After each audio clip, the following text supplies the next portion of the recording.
Maaari po tayong umupo. Kaya sa ating pong Vice Mayor, palakpakan po natin, Vice Mayor Angelo Gawili. Sa ating pong mga konsehalo nandito, maaaring tumayo, Konsehal Boya Tolentino, Konsehal Kit Peralta, Konsehal Vic Reyes, Konsehal Ryan Llanos D, at Konsehal Dennis Martinez, at Konsehal Bea de Guzman, at ang ating pong City Schools Division Superintendent, Dr. Angel Cornejo. Palakpakan po natin ating mga guro.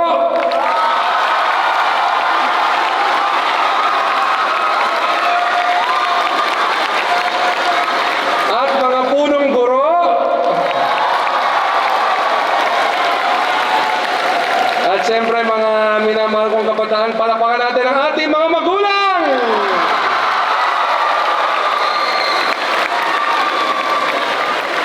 At mga magulang, palakpakan po natin ang ating mga anak.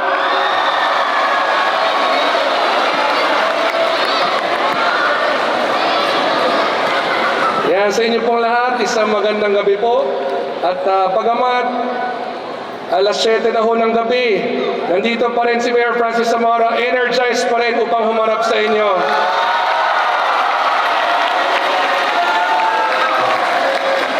Ang una ko pong sasabihin ay congratulations sa inyo pong moving up ceremony. Alam niyo ho, minsan din ako naging katulad niyo, minsan din akong naging high school student, at marami sa aking pinakamasayang alaala ay nung high school ako. At alam ko na ang inyong karanasan po ay isang bagay na hindi natin makakalimutan. Ayan, nais ko palang ipakilala ang aking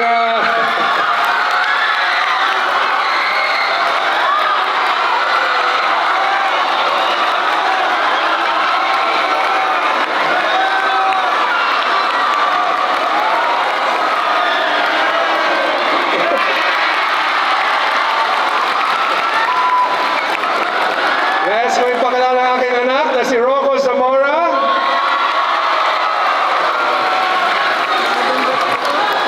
Sino mas pogi? Si Rocco, si Mayor. Si Rocco, si Mayor. Si Rocco daw nagmana sa nanay. So, alam niyo ho, yung high school experience ko, yun po ay hindi ko makakalimutan. At alam ko na dahil high school students kayo, ay ito isang karanasan na inyong maalala habang buhay.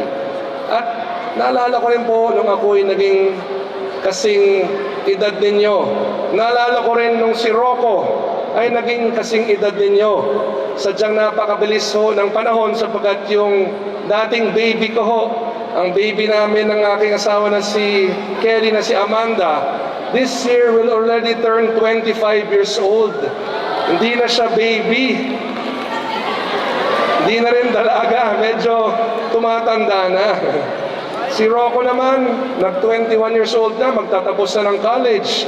Si Nicolas, kilala ninyo? Si Nicolas naman ay sa high school na. Si Noah, kilala ninyo? Si Noah ay high school na rin. So ako po, anong mensahe ko sa ating mga magulang? Alam niyo, ang bilis ng panahon. Hindi habang buhay magiging ganitong edad sila. Hindi habang buhay magiging bata sila. Darating po ang panahon, tatanda sila, magkakaroon ng sariling buhay. Kaya anong aking payo sa mga kapwa kong magulang, ngayon ipakita natin ating pagmamahal sa ating mga anak. Suportahan natin sila sa kanilang edukasyon, sa kanilang pag-aaral, sapagkat ito po ang magbibigay daan upang sila ay magkaroon ng magandang buhay. Ano bang pangarap ninyo? Sinong gusto maging doktor? Sino gusto maging abogado? Sino gusto maging arkitekto? Sino gusto maging inhinyero? Sino gusto maging mayor? Sino magustong maging daddy ng San Juan?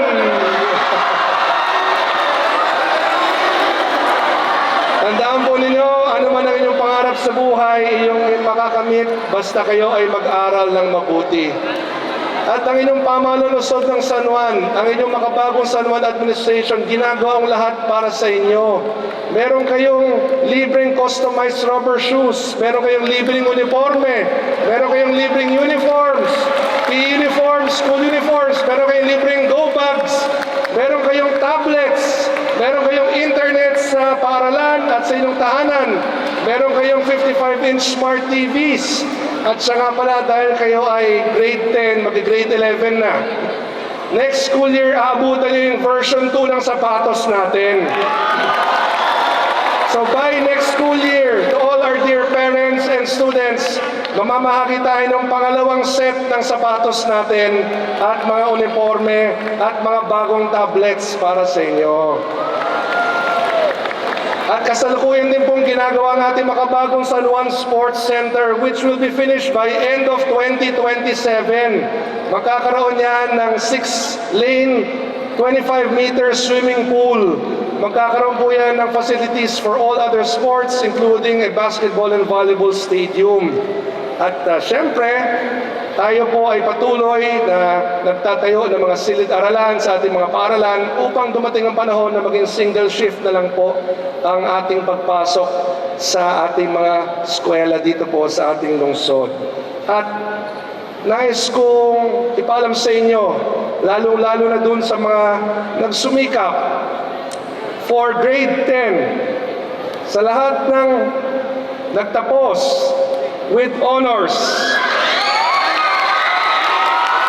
kayo po ay tatanggap ng 3,000 pesos.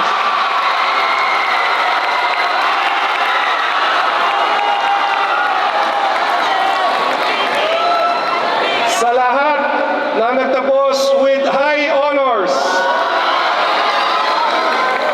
kayo ay tatanggap ng 5,000 pesos. Sa lahat ng with highest honors, wala. Kayo ay tatanggap ng, wala. Ng 1 million pesos. Wala pala.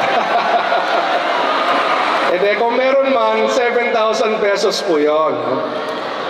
At ito naman, sa lahat po ng pamilya na merong grade 10 completer na nandito ngayon, tayo po ay tatanggap ng 3,000 pesos.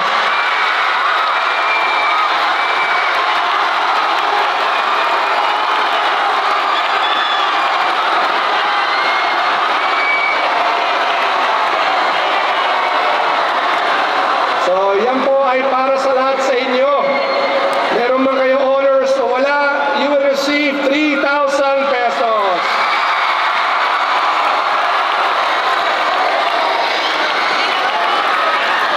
Yan po ay tulong ng pamahalang lungsod upang kayo ay patuloy na mag-aral sapagkat kami naniniwala na magandang edukasyon ang magbibigay daan upang kayo ay magkaroon ng magandang kinabukasan. At bago tayo magtapos, maaari pong tumayo ang ating mga guro at punong guro. Palakpakan po natin sila. To all teachers, please stand up to be acknowledged.